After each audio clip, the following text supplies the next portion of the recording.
Hello everyone, Teresa Van Lee Shout, qualified teacher, 27 years. This video I'm making is about transgenderism. I'm writing a big chapter on it in my book.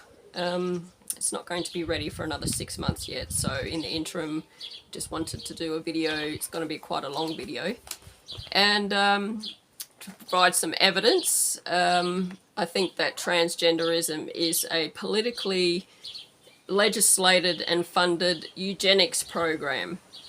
If you study what eugenics is, it's basically a school of thought that says that you can manipulate, or politicians or a group can manipulate reproduction to promote a particular group, and it also means to manipulate production to wipe out a particular group, or to get rid of a particular group. So what they're doing throughout the world, I think, is very dangerous with the transgenderism, and basically, especially what they're doing to children with the mutilation of their bodies and sterilization of their bodies. They don't want them to reproduce.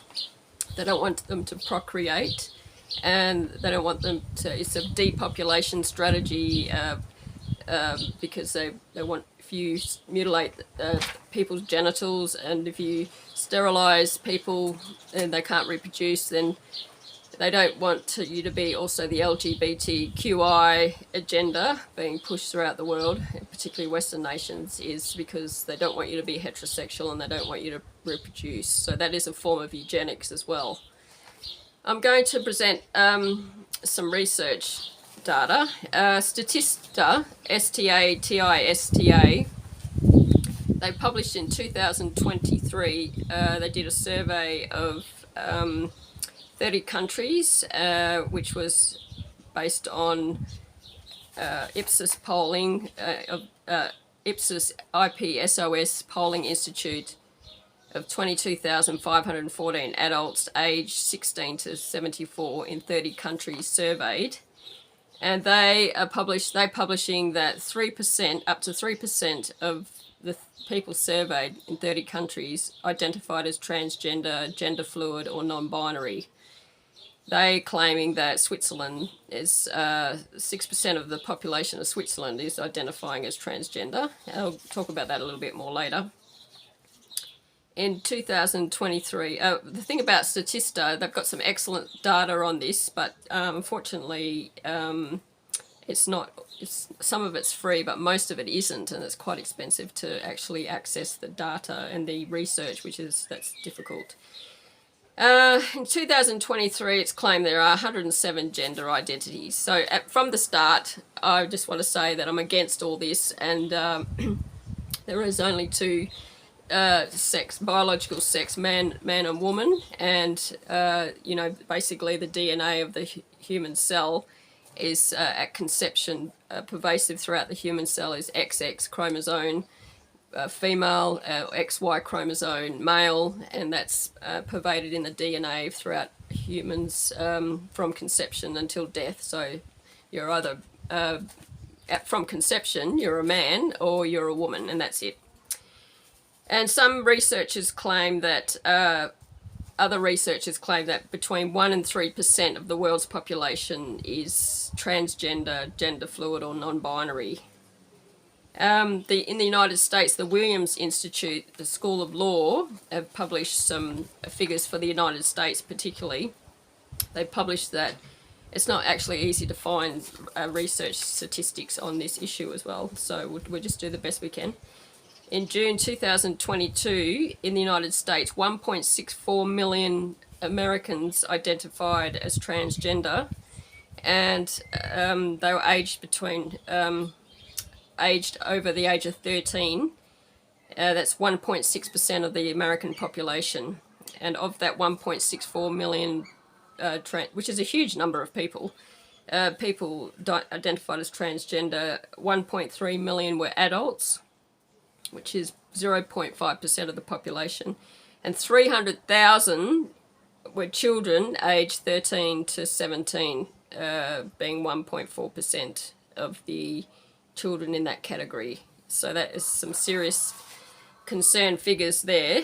Out of those 1.64 million people in the United States who identified as transgender, 515,200 were biological men and 480,000 were biological women, and 381,800 were gender non-conforming identified, so didn't identify as either.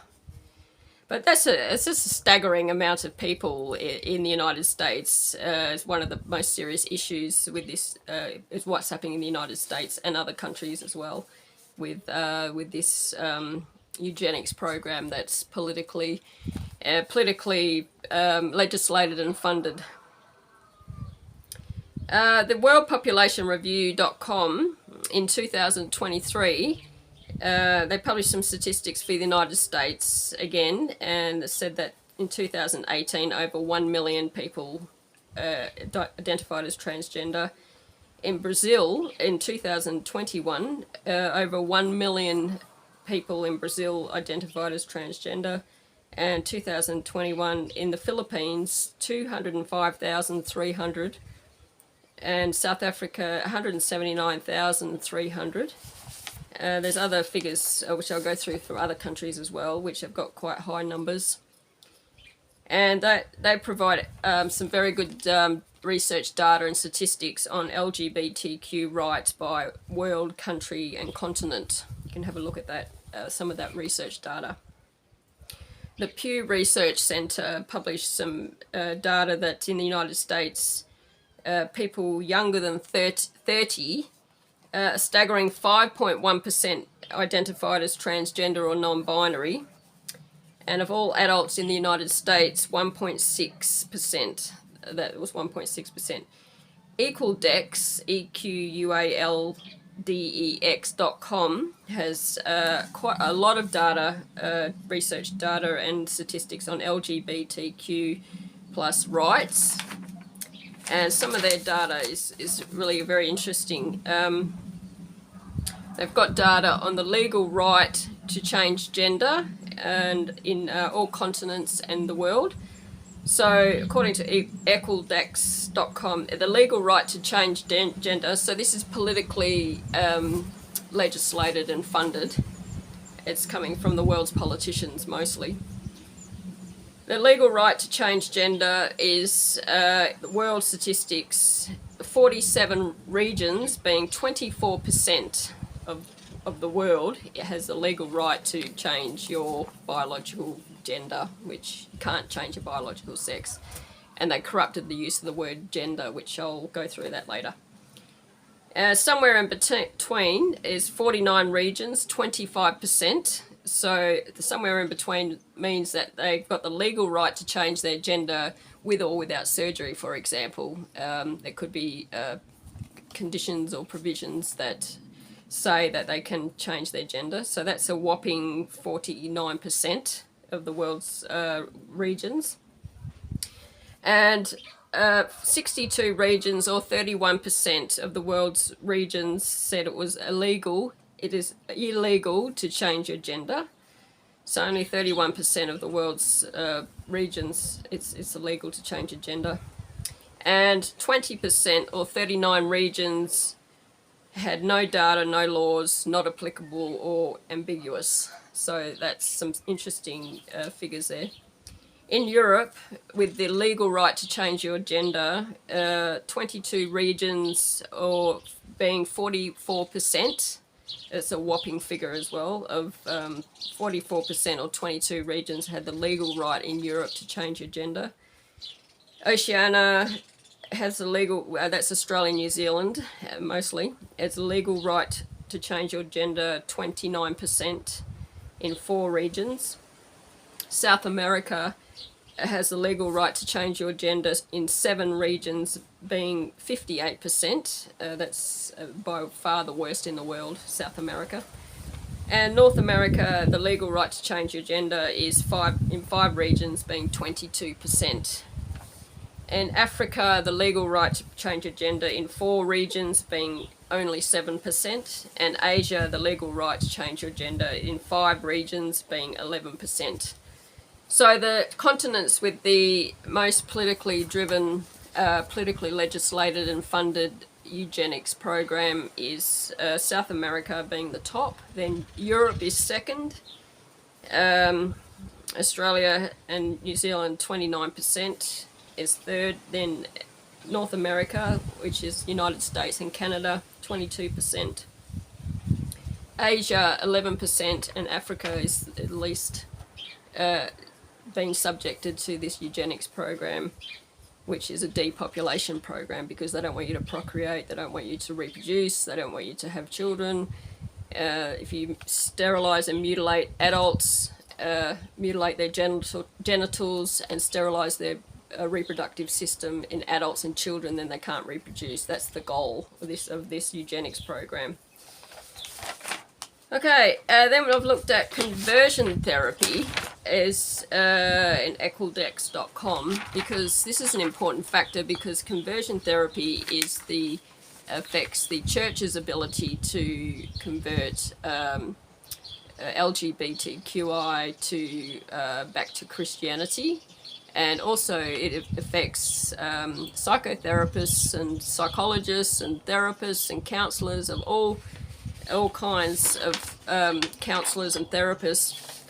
Their legal right excuse me, their legal right to conversion therapy, which is provide counselling to stop people transitioning to mutilate their bodies and sterilize themselves. So banning conversion therapy is a serious political, legislated and funded practice that is promoting eugenics, promoting, if they are actually encouraging this mutilation of the genitals and sterilization of the body to stop people procreating and reproducing.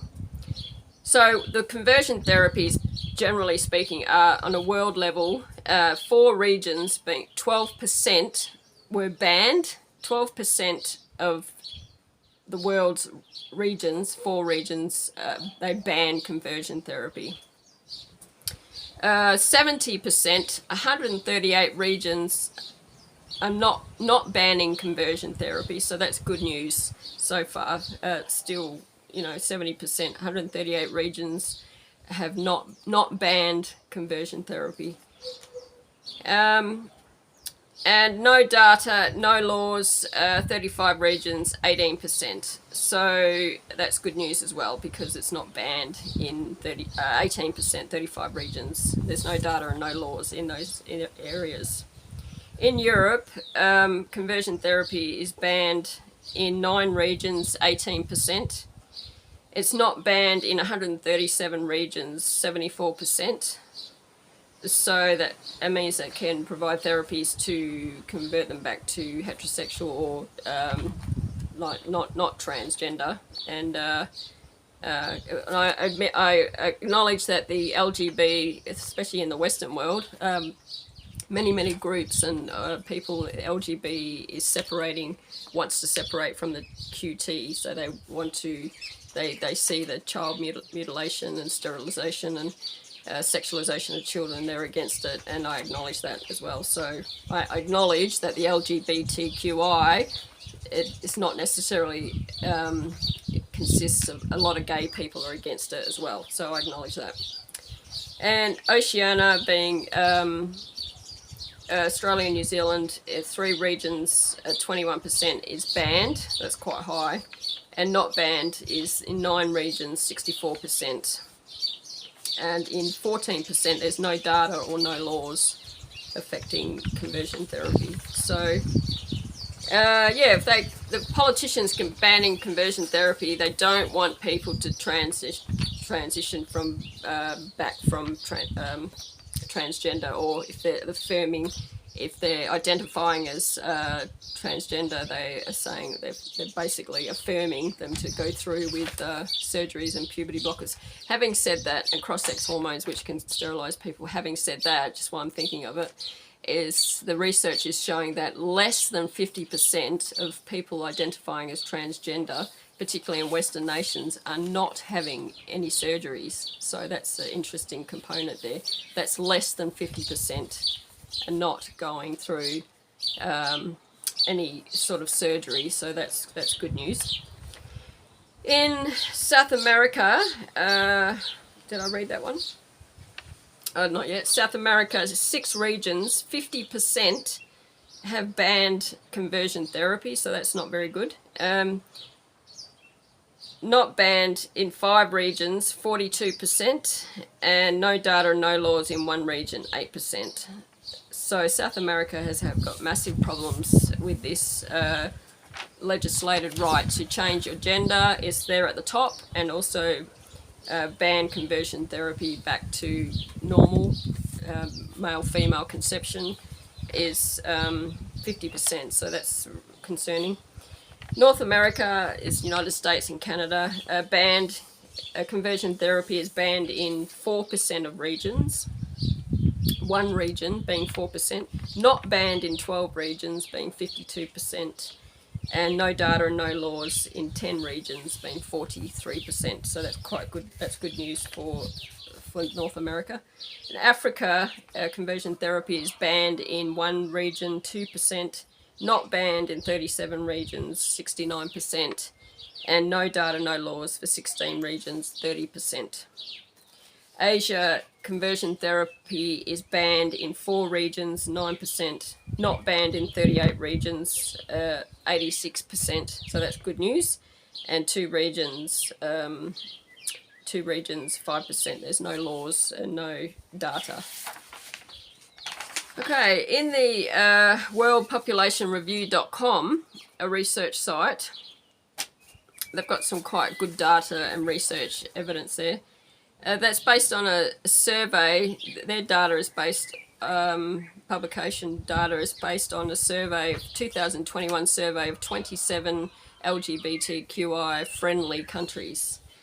And some of their conclusions were that the top 12 countries with the highest rate per population of transgender people is the following. Number 1, Germany, 3%, Sweden, 3%, India, 2%, Hungary, number 4, Hungary, 2%, number 5, Argentina, 2%, number 6, Brazil, 2%, number 7, Russia, 2%, number 8, Canada, 2%, number 9, Australia, 2%, although on Australia is the 2021 census data had a question about male, identifies male or female or non-binary, and the result was over 43,000 in Australia identified as non-binary at 0.17%. But there's a lot of articles that say that that wouldn't have included some of the transgender people because they don't actually identify as non-binary. So there's some bit of discrepancy about the figures there. And also, while I'm thinking about it, Channel 9 made a series of, just recently made a series of 6 documentaries, and they claim 45,000 children in Australia identify as transgender. I don't know where they're getting that figure from, but that's what they published. 45,000 children in Australia identify as transgender. And this is because the politicians are forcing the teachers in the schools, and I'm a teacher myself, I'm completely against all this indoctrination in the school system of the LGBTQI, and telling boys and girls you can be a girl if you want, you can be a boy if you want, and that's okay. And this is completely evil and immoral to do this to children, because you're lying to children and indoctrinating, and basically it's just horrifying to force teachers to teach that and to promote that, and they'd be threatening them with being sacked if they don't do it. And then you've got the Dr. Mengels who are doing the surgeries. I mean, they should be jailed. The politicians legislating and funding it, they deserve to be jailed. The Dr. Mengels deserve to be jailed. The teachers who are pushing it deserve to be jailed, because this is eugenics, this is depopulation, this is trying to reduce the population and certain groups in society as well. If Western nations are more impacted in Europe, in the United States and Australia, then they're targeting people of European descent as well. We can see in the evidence that a lot of the transgender people they're white, and that's part of the eugenics program as well. I believe what's happening is that they're trying to wipe out white people,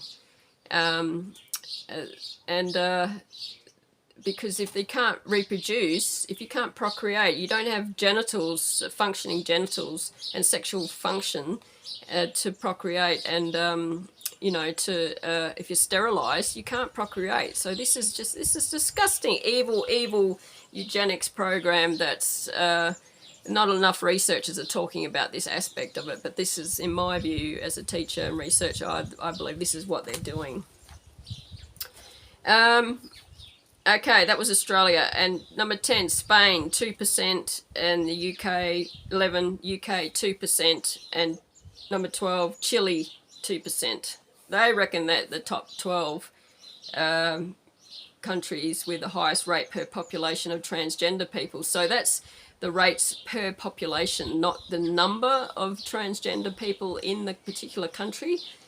For example, the United States has a lot more transgender people, 1.6 million in the United States, than any of these countries, except maybe India, and which is listed at number 3. But per population, these countries have the highest in the top 12. Then we have a look at what's called Ipsos Polling Institute, the IPSOS Polling Institute. They identified as transgender, non-binary or gender fluid people. They reckon that in Switzerland, 6% of the population was identifying in that way, which is incredibly high. And I looked into that a little bit more. I could only get, it's very difficult to get actual figures of how many transgender people in each country, other than the United States. They have the most reliable research data on it. When I Googled it, it came up as 32,000 transgender people in Switzerland, but when you put that into their population at about 8.8 million, it's not 6%. It's, you know, it's more like 1%, if that. So some of these figures, remember that it's been based on a poll of basically 22,514 people. So it's based on polling, not actual. It's very hard to get actual unless the country does some sort of census. I know Canada has included in their census the identification. And depending on the question, again, the Australian census, they're saying that the question wasn't good enough, so it didn't pick up actually how many are actually in Australia. But so these are polling figures. In Thailand, they are saying 5% of the population is transgender, 315,000 transgender people in Thailand, and they have one of the biggest clinics in Thailand where they do sex reassignment surgeries, the biggest in the country, in the world apparently, are Thailand and then Iran. Iran is very surprising because they don't actually allow laws that allow, generally speaking, gender reassignment surgery. But apparently, according to the research, I found some evidence that claims that a lot of Europeans go to Iran for sex reassignment surgery. Italy was named as 4% of their population in this poll identifying as transgender, non-binary or gender fluid. I couldn't find the exact number or any research data or statistics on how many people in Italy are identifying in this way. Sweden, 4%. And there was a 2023 report. There's Sweden, 4%, but it says in more research that I found, the Board of Health and Welfare reported that 8,900 people were diagnosed with gender dysphoria in Sweden between 1998 to 2021. So 8,900 people in Sweden is a lot lower than the 4% claimed in this poll. That's just what diagnosed as gender dysphoria, so there's probably thousands of people in each country who identify as transgender who don't have a medical diagnosis.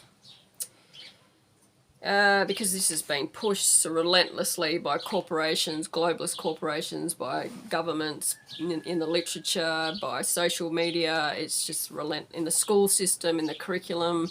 This really upsets me as a teacher when they're in the curriculum where they're sexualizing children in the curriculum as well. And the United Nations has got documents encouraging getting rid of the boundaries between adults and children in regards to sexualizing children. And in the schools, in books as well, children's books, sexualizing children in children's books, and pushing the LGBTQI agenda in schools because they're being forced to do it under the law, and it's horrifying. Germany was listed in this poll as 4% of the population transgender, non-binary or gender fluid. Some of the figures that came up for Germany were between 210,000 and 500,000 transgender people in Germany, which is a huge figure, and that's a big discrepancy as well between 2010 and 210,000 and 500,000 is quite a wide variance to claim that many people. Spain was listed as 4% of the population identifying that way, and in March of 2023, the politicians brought a law in that people could change their gender without medical intervention. So that's happening more and more as well. Just what I'm thinking of that in the United States, it's about 50% of states that have banned gender reassignment for minors in about 50% of states, so that's good, but that's only half the country. So and the surgeries are pretty horrific. They call it gender affirming care, but I refuse to call it that. I call it gender affirming mutilation or gender affirming butchery, because that's what it is. If you mutilate the genitals of a human being, whether it's an adult or a child, and sterilize them with cross-sex hormones and puberty blockers, that's mutilation. That's assault. As far as I'm concerned, that's assault. That's torture. It's mutilation. It's a crime against humanity. This whole thing, in my view, is a crime against humanity, particularly children. It's a crime against children. It's a crime against women when they're I'm talking about that a little bit. I'll talk about that a bit later. This with the surgeries. Some of the surgeries are called phalloplasty, which is the creation of a penis, fake penis. Vaginoplasty, the creation of a fake vagina by inverting the penis, penile inversion, and orgectomy, I hope I said that right, that's the removal of the testicles, orgectomy, and penectomy, which is removal of the penis, mastectomy, which is cutting off the breasts of girls and women, vaginectomy is the creation of that's the removal of the vagina. I don't know how you can remove someone's vagina, but anyway, it's called a vaginectomy. Diaplasty, which is the creation of a penis by using the clitoris to create a penis. And and there's breast enhancement for men as well. There's some of the surgeries that they use and called, as I said, gender affirming mutilation, gender affirming butchery, in my view. In the use of puberty blockers and cross-sex hormones, there's lots of studies that prove that they sterilise the human, and that's obviously eugenics practice when you manipulating reproduction through sterilisation or mutilating genitals. So that's definite eugenics strategies. And sterility of those caused by those drugs. And as I said before, less than half of people identified as transgender have surgery. That was on one of the research polls, the statistics. I can't remember which one that was, but I'm sure you can find that. Okay, now we've got the impact of the impact on women's rights and children's rights, which is massive, with the self-ID laws particularly, which are being now in Australia, is Queensland and Victoria, and New South Wales is pushing for that as we speak. Just quickly checking that I haven't missed any information. I've got that one there, I've got that one, I've got that one. Okay, I think I'm on the last page already. Sorry about the wait.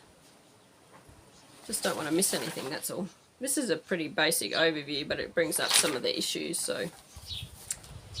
Yeah, the massive impact on women's rights and children's rights, and particularly women's spaces and language and sports. The self-ID laws allow a man to identify a change on his birth certificate from male to female, and he can access then women's rape centres, women's prisons, and also,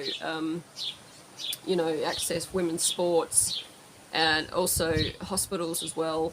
They, where there should be single sex in hospitals, but it isn't. And the corruption of the language is really very concerning as well. How they, basically chest feeders and cervix havers, and eradicating the use of the word woman, and eradicating the use of the word mother as well in a lot of literature, government literature as well, and that's obviously of concern. And what else with the women's spaces? When I was in the prison, I had they put a transgender, for political reasons, they put a transgender, a biological man in my cell for 4 weeks.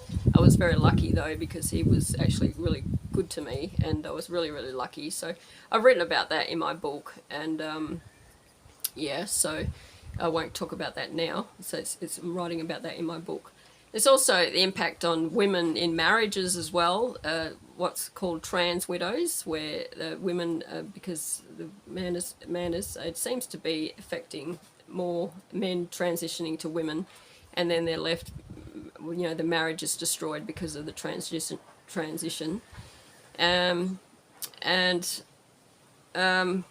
What else with the women's rights? I mean, there's just, it's toilets as well. Public toilets are going into, if men can just self-ID and they can change their gender on their birth certificate, or they can't change their biological sex, but they change their gender on the birth certificate, they can access women's toilets in public, and then there's a safeguarding issue for children then, where they're using the toilet and there's a strange man in there, and so that's obviously problematic. And the politicians just don't give a rat's about any of that. They don't care. This affects 51% of the world's population, and particularly in the countries that are pushing it more and more politically and funding it, in Europe and the United States and Australia, New Zealand and South America, and in Asia as well. And it massively affects women, half the population, and they just don't care. They just don't give a rat's about women at all. And even the women in the parliaments, there are women in the world's parliaments who are not speaking out about this issue. There are some women speaking out. People in Victoria, like Maura Deeming, is speaking out. She tried to get an inquiry, but it was rejected, 21 votes to 16. So those 21 politicians should just be jailed, just like that. That's in the state upper house. That was just for an inquiry. Basically, they rejected that. There's a New South Wales politician, Greg Donnelly, he's with the Labor Party, surprisingly, he's actually asking for an inquiry into a gender clinic in New South Wales, which has already transitioned over 500 children since 2021, and he's concerned about that, so we'll see if that happens. There's the governor of Arkansas, which is a bit of a hero of mine, Sarah, what's her name? Humbleby or whatever her name is. I can't remember her name right now, sorry. But there's a few videos of hers on my Twitter, and she's made some great speeches and banned the the destruction of the word woman and the word mother in any government literature. So she's banned that in Arkansas in the United States. And she's a mother and she's a Christian lady and she's just a wonderful leader. And she's also banning lockdowns and all the stuff to do with COVID as well. So she's one to look out for. But unfortunately, there's a politician in Tasmania with the Liberal Party, Claire. Sorry, I can't remember her name right now, but she's got some good speeches out there and presentations and videos, and she's made presentations in the Parliament speaking out for women's rights against this issue. So there are a few voices, but unfortunately needs to be a lot more. The detransition rate, there's a little bit of research on that, and some of them are putting it at about 2%. So that's pretty low. That's not a very good thing, but detransition rate at about 2%. So there's definitely people who are regretting the decisions that they've made with their body. Interestingly, the word gender has been there's been a massive corruption of the word gender, which I've picked up in the research. I'm writing a bit about this in my book. Because originally, the original use of the word gender is found in an Oxford etymological dictionary of the English language of 1882. The word gender appears in it, and it defines gender as kind, breed, and sex. And it's derived from a Latin derivation of the word, and it originally it means the word sex. So it does mean the word sex, and I tend to think if we use consider the word gender and sex as 100% the same, they've got nowhere to go with their argument then, have they? They can't go anywhere. And originally, as I said, an 1882 English dictionary proves that the word gender originally did mean sex, and that's how it was defined back then. And then during the 1940s and 1950s, there's various psychologists and sexologists, and even a few feminists, so-called feminists, had what they did is corrupted the word. I'm a women's rights campaigner, and I don't like the derogatory use of the word feminism. In a sense, it does mean women's rights, and a lot of men and women out there do use it to degrade women, I believe, so I don't like to use the term derogatory. But there were, in the 1940s and 1950s, a number of psychologists, sexologists, and feminists who corrupted the use of the word gender to make it created as a social construct, and that it's something you can just identify and construct and identify yourself as male or female, and it's not something that's that you're assigned at birth, or that you that your biological sex is different. And this is how they corrupted the use of the word gender. There's the sexologist who is a psychologist, John Money. In 1955, he used the word gender and created the term gender role. And he also he corrupted the use of it to say that it's a sociological construct, that you can identify whatever gender you want to identify. And the term gender identity some researchers say that Money invented the term gender identity, but he actually didn't. It was gender identity is the term that was subjectively invented by a United States psychiatrist, Robert J. Stoller, in 1964.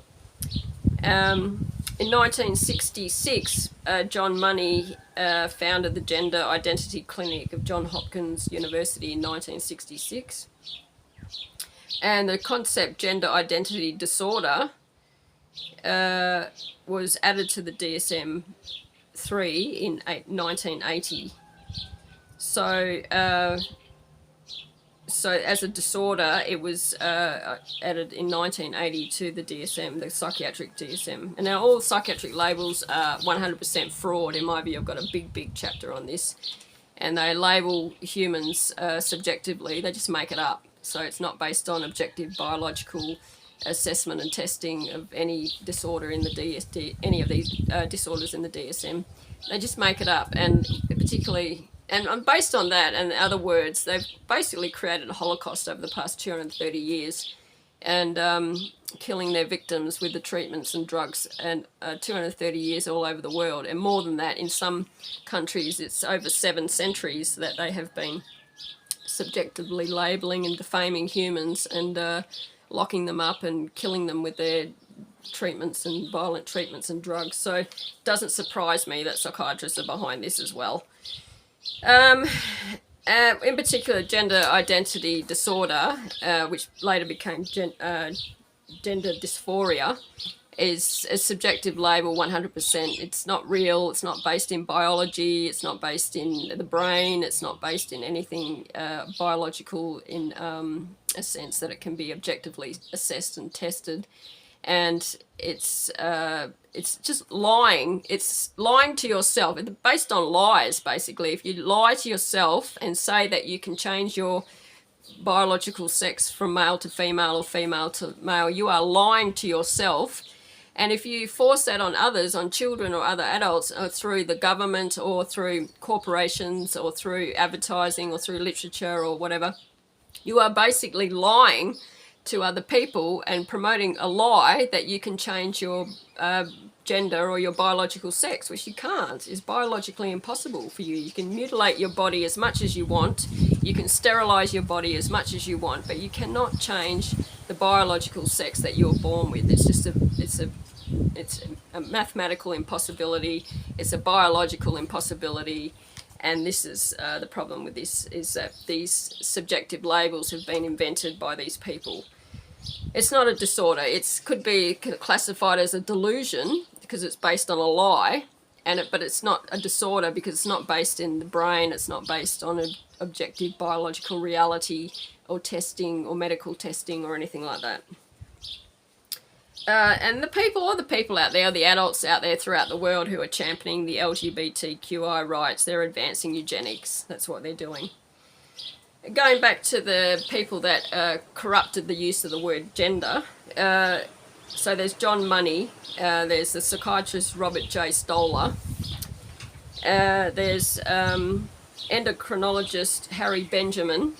He was a United States sexologist, and he created the term gender dysphoria syndrome in 1973. In the DSM-5, the psychiatrists, they changed in 2013, they changed the term gender identity disorder to gender dysphoria. So that was based on Harry Benjamin's subjective invention of the term gender dysphoria syndrome in 1973. The research on this, about these men, what they've been doing, and Alfred Kinsey is another one. He was an entomologist. He created the Kinsey Institute in 1947, and he was a specialist in insects. And there's a doctor, a United States doctor, he's a pediatric professor, and his name is Dr. Quentin Van Meter. He speaks out, he's against all this, and he speaks out about it in videos and lectures, and he's excellent, his work. You should have a look at his work on YouTube. Dr. Quentin Van Meter, he claimed, has said already, these are his words, not my words, that Harry Benjamin and John Money and Alfred Kinsey, they were perverts, and they encouraged and had sexual relations with children.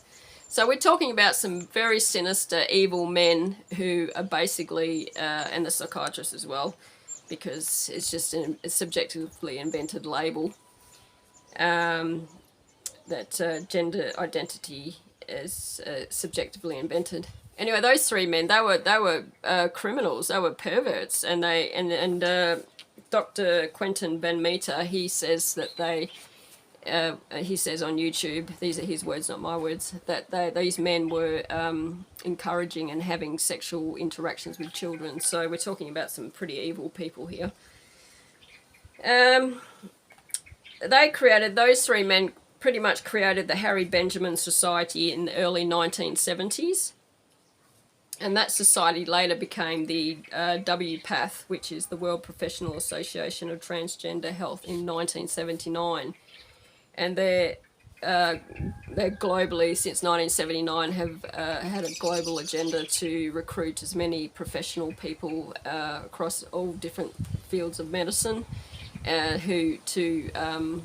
and also lawyers and all sorts of people. I don't think you have to have a professional qualification to be supporting that group or be a member of that group, but they encourage people all over the world to join and support their professional organisation, purely to promote the ideology of and the practice of transgender ideology and transgenderism. So that's a very dangerous organisation. Also, the World Health Organization recently renamed gender dysphoria from a mental disorder to a sexual disorder. I don't know why they did that, but it's interesting that they did that. I think, actually, from what I read, was they wanted to reduce the stigma of transgenderism from a mental disorder, and there's always the stigma is always attached to psychiatric disorders. It's always been like that. That's why they're so highly defamatory and destructive as well. So the World Health Organization changed it from a gender dysphoria from a mental disorder to a sexual disorder, to reduce the stigma of it.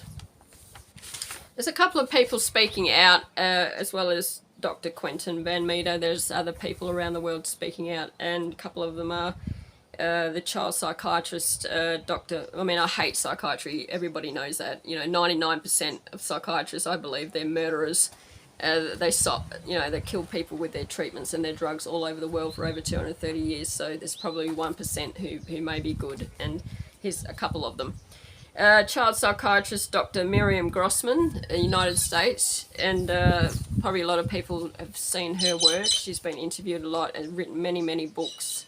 And she's been speaking out against the transgender issue, particularly with children. There's a child psychiatrist in Queensland, Gillian Spencer, who was suspended by the Australian government for speaking out against this issue.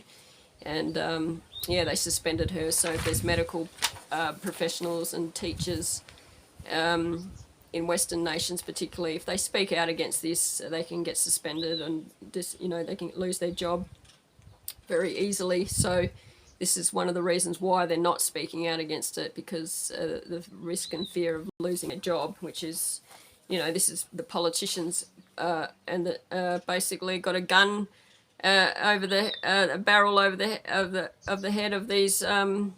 A gun over the head of these professional people, just saying, if you can promote this, you can affirm this transgenderism, you can promote it, you can affirm it, you're going to do that, otherwise you're going to lose your job, you're going to get deregistered, and that's what they've been doing. Also, Dr. Michelle Cretella in the United States, she's the executive director of the American College of Pediatricians. She's been speaking out about it as well, and this is the pediatrician in charge of the American College of Pediatricians, and she's been speaking out about it, and she's getting censored. Some of her videos have been taken off YouTube, and this is what they do, the censorship. It's politically driven as well. That's part of the eugenics problem, promoting the eugenics by censorship. And censorship kills people, that's what it does. And when the world's politicians promote censorship, they are really saying that we can do whatever we want to do, we can do whatever evil we want to you, and we don't want you talking about it, we don't want you criticising it, we don't want you discussing it, and that's what censorship is. It's to shut up dissent, it's to destroy free speech, and also the laws increasingly bringing in throughout the world in regards to this issue, threatening people with imprisonment for free speech, for having an opinion, for threaten their jobs, threaten imprisonment. Michigan has, for example, up to 5 years imprisonment if you misgender somebody. And misgendering is absolute garbage as well. That's rubbish, because if people are talking about biological reality and biological truth, then that's normal. That's what it is. But they're saying if to compelled speech to make you lie about biological reality, and make you lie, and compelled speech and make you lie when you discuss it or talking about another person or other people, and will put you in prison for up to 5 years. And recently, the United Kingdom politicians in the Labour Party threatened their people with up to 2 years imprisonment for using biological reality speech, and that is their conception of misgendering, threatening the people of the United Kingdom with up to 2 years imprisonment for misgendering somebody. And J.K. Rowling made a few tweets about that and said, I'll happily spend 2 years for, rejecting compelled speech, and so I don't have to reject biological reality. So anyway, be careful what you wish for, because I know these politicians, they're very dangerous people. They've done a lot of harm to me, and stopped me teaching, been in prison twice for political reasons, and they just want to destroy you. They want to do what they want, and they want to destroy you, and you can't even have a say about it. That's what all these more and more we're seeing laws which are anti this, regarding claims you're anti this, you're anti that, you've got a phobia this, you've got a phobia that, you're speaking hate speech, you're promoting hate speech. But that's all garbage. What they're doing is they want to destroy free speech. They want to destroy criticism. They want to destroy dissent. And this is how evil these laws are. They want to criminalise you just for speaking the truth, of speaking reality, providing evidence, for criticising the government, and that's what they want. They just want to jail us for free speech. It's absolutely disgusting and horrifying. And I'm telling you, a lot of these politicians, they deserve to be jailed. Their Dr. Mangles deserve to be jailed for this, mutilating and sterilisation of children and sexualising children. And the teachers rigorously promoting it as well. They should be jailed too, because how can you stop this? How can we stop it, I'm sure in a lot of countries they might not even be providing legitimate elections anymore, because if they can do this sort of thing to the populations of their own nation, they can easily not be providing legitimate elections, and that's a big problem too. I mean, I go in elections, and it's just really difficult. So I'm writing a lot more about it in my book. That's just a bit of information, and also I'm quoting quite a lot of different researchers throughout the world as well, referencing their work too, to help try to stop this issue. Thank you.